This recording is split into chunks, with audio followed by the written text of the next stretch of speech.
Hey guys, welcome back to the Rosy Pears channel. I want to thank everybody who posted comments and likes and made my video, something that they wanted to listen to, something that they wanted to hear. I'm really proud of what I'm doing so far, and I want to thank you guys so much for helping me get further along as I am.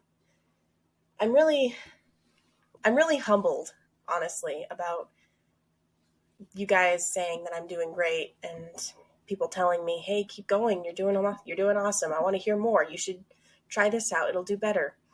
I'm really happy that you guys are liking what I'm doing. Well, without any more rambling, I'm just going to get on to what our writing prompt is from Waterburst789. For years, the hero and villain's rivalry continues with seemingly no end in sight.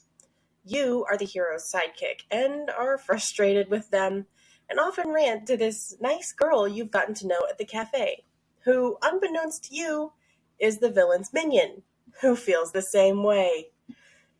That has got to be like a dime store romance novel in the making, but I want to see how many people find this prompt and think, I can work with this. I can make this. I can do this. And honestly, a lot of people have made this and done it, and it's great. I think it's hilarious, and some of these stories are they understand, they make sense. It just sounds perfect for the story type. I mean, everybody hates when their boss acts like an idiot, and they usually complain to somebody else who also has a boss who acts like a complete idiot. It just makes sense. But I'm going to skip over my rambling and go on to the stories because honestly, these stories they're great. They're a little long, so we're going to have a bit of a longer video this time, but I hope that everybody likes this. And if you do like it, make sure you leave a like. And if you want to hear more, I am starting to post every single Friday. I'm trying to get on a schedule, and I'm trying to make it so I post every Friday so that you guys can have some constant content, something new, something different, something fun, something me, something that makes you think, hey, there's something coming up and it's something to look forward to. Why not? But without further ado, let's get started on today's writing prompt. Our first reply comes from SirPiecemaker. Like I said, guys, this one's pretty long, so get your popcorn and your sodas ready. We're going to go with our mental movie night. I missed my father's funeral, Isaac said, looking grimly into his latte. You have to be there, LaRoe said. Vital mission, he said. You know what it resulted in? He said, and looked at his companion. She knew the question was mostly rhetorical, so she only waited, eyes set on him. A knife in the gut and 3 weeks in ICU, he said, clutching his side. The scar still hurts sometimes. The best part? Overlord still got away. Like he always does. So what was the bloody point? You have no idea. You know what he did from the money he got from it? Elizabeth asked, tone as annoyed as Isaac's. He looked at her expectantly. He built a robot, 3 meters tall, laser eyes, chainsaw hands, the dumbest thing you've ever seen. LaRoe destroyed it on their next clash in like 4 minutes. The damn thing didn't even scratch him. It was like 4 million credits. Imagine what you could have done with that sort of money. The lives you could improve, she cried out, her hands gesturing wildly. Wait, that was that robot? Isaac asked incredulously. Elizabeth nodded without a word, her lips pressed together in anger. The generator system I designed for it could have powered a small town for 3 years with no harm to the environment, Elizabeth continued. Instead, he slapped it in the robot. LaRoe ripped it apart and posed like a hero. It was the only prototype, and the blueprints were in the building when it blew up. Her voice was full of distress and scarcely repressed anger. Isaac leaned back in his chair and rubbed his eyes. It was always like this. Overlord robs a place or something like that. LaRoe arrives and fights him. Isaac has to be there and tries to get as many people out of harm's way as he can. Except he often can't. Not all of them. And every time he closes his eyes, he sees them. Every time he closes them. As he sat there considering the topic, a thought slowly crept up in his mind, growing larger by the second, invading every corner of his attention until the grand realization struck him like lightning. "Wait," he said slowly. "Did you say the generator you designed?" 7 years of electromechanical research I poured into it, and when I finally get the funding, she waved her hand toward the air. "You work for Overlord?" Isaac asked nervously and leaned away from Elizabeth. "I thought you knew," Elizabeth fired back, eyes wide, now as nervous as Isaac. Their gazes met in a moment of utmost tension before each looked around the cafe for escape routes, enemy agents, weapons, anything that could be a threat or an asset. "Why?" Isaac asked quietly. Elizabeth's countenance softened. "He wasn't always like this. He had ideals, good ones, trying to fight the system that's more than broken. He can do so much good, if he only tried a bit more, but this," she clenched her fist, "infinite fucking squabble between LaRoe and him, She tried to finish her thought, but only let out a defeated sigh. She had the awkward delivery of someone who is not all used to cursing. "I thought you knew, and that you understood," she added sadly. Isaac looked at her. Elizabeth. A friend he's grown to hold dearly over the years. One who's always supported him, and in return he supported her. Who always offered a smile and a piece of advice. And she worked for that bastard.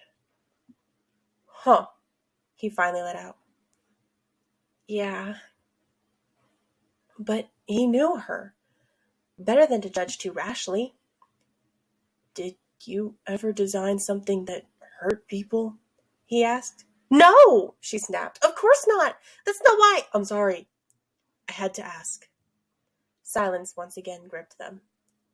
"So," Isaac started carefully, as if each word could blow up. "Electromechanics, huh? I had no idea. How did you get into that?" Elizabeth smiled. She knew he'd understand. Perhaps one day they'll see this conflict end. Or perhaps one day they'll leave it behind them. Together. She raised her hand to order 2 more coffees. The waiter nodded, already knowing what drinks they wanted, without them needing to say it. They were regulars here, after all.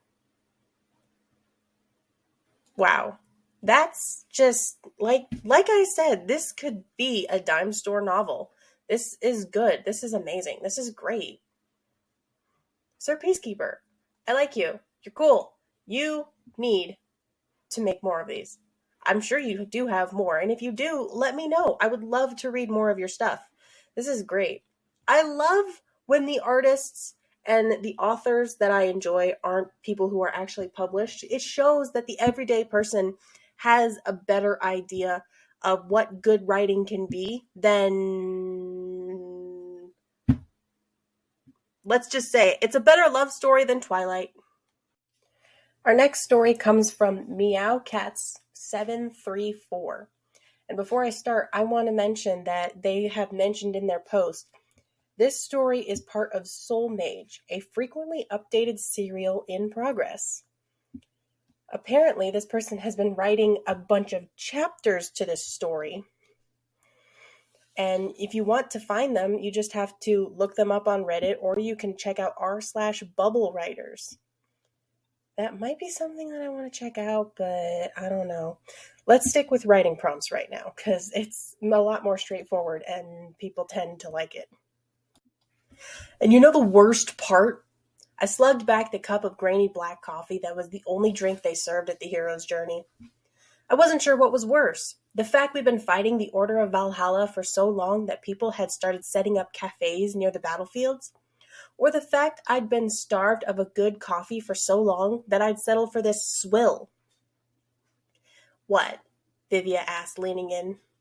I slammed down my mug. I looked at the history books. This isn't even the first time the Order and the Academy have clashed. 20 years back, there were speeches and rallies about how this would be the last time we'd ever have to charge against this nest of villainy and scum. And they had to specify the last time because a decade before that, the Order and the Academy were yapping at each other's heels again, sending their finest graduates to live as heroes or die as villains on the same fucking battlefield over and over and over again. Hey, I feel you. I was there for the Silent Crusade. She was? Huh. I thought she was a new recruit. Any veterans of the Silent Crusade were too highly ranked to talk to a mere sidekick like me. You see this? She pointed out the window to the simple wooden cafe, towards the sparkling shores of Fear-Dust Lake. I nodded. Yeah, the Witch of Warp and Weft is probably going to fly out there tomorrow and probably kick some demonic butt. Well, it wouldn't be the first time, Vivia said. Fear-Dust Lake used to be an ordinary section of plains before the clash between the Order of Valhalla and the Silent Peaks turned it into Fear-Dust Crater. I whistled under my breath. Rifts. They're not going to be anything left in a century if they keep trying to kill each other at this rate. Yeah, Vivia said, then frowned. They?